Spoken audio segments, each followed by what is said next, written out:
Do you feel like you're stuck in step 6, which is follow-up testing, and you haven't been called for a follow-up test in months or whatever, or maybe you've changed employers and the new employer doesn't know what they're doing?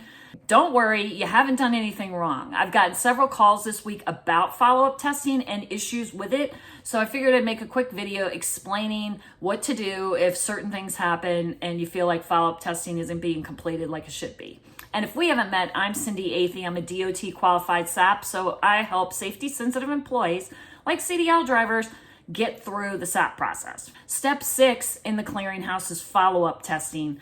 That means you've completed the SAP's recommendations, the return to duty test, and you're back to work. And part of follow-up testing is there's some key differences between randoms. The follow-up testing plan is created by your SAP. So in that first year back at safety sensitive work, DOT mandates the SAP make a plan of a minimum of 6 follow-up tests in that first 12 months back.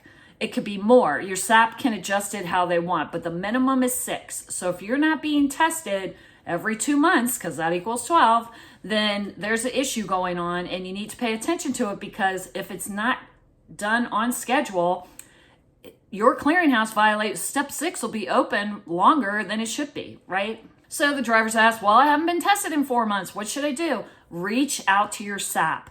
Your SAP is really like the contact between you and the DER, which is the designated employer representative. When the drivers I work with reach out to me and say, hey, I haven't had a follow-up test in 4 months, my first instinct is, what? Let me call the company. I call them up and say, hey, just checking in, to see if you have any questions about follow-up testings, because I hear that hasn't been completed. Typically, they have questions, and like a lot of times they don't know who to ask. So your SAP can kind of, answer questions for them so that they can get it done correctly.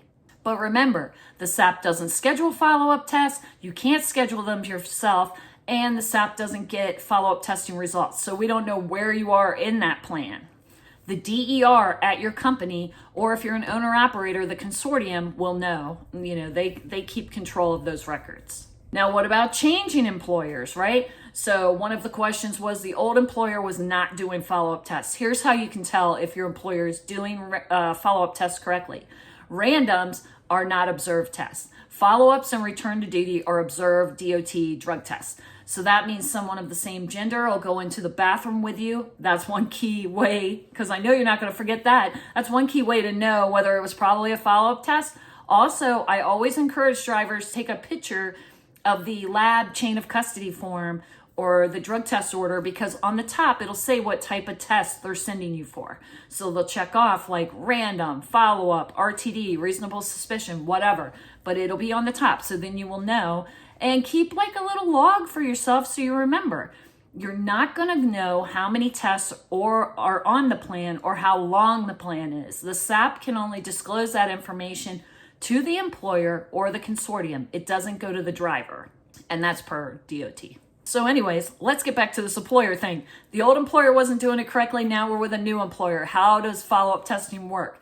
What you need to do, and I always encourage people to do this, save your SAP's number. Your SAP is just not like a 2-appointment thing and you're done with them. No, we're with you through the entire process because of like if you switch employers. If you switch employers, this is what happens. You contact your SAP, say, hey, I have this new job. SAP says, I'm going to send you a release of information form to complete, for the new company, and give me the contact information for the new company of like, the DER.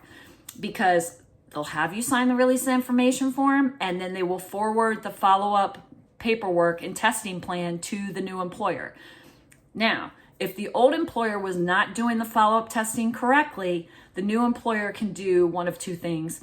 They can go back to the lab, or you could actually go back to the lab where you were doing testing to see if there are follow-up tests there that they could keep for their records, or they're going to need to restart the plan. This is why people feel stuck, because it keeps getting restarted.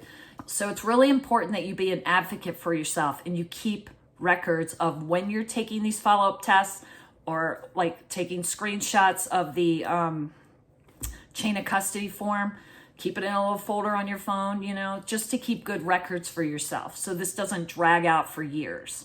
Just remember, there are solutions to this. You can get through follow-up testing and get step 6 checked off. Once the testing plan is completed, your employer will go into the clearinghouse, enter step 6, and then that'll be checked off, right?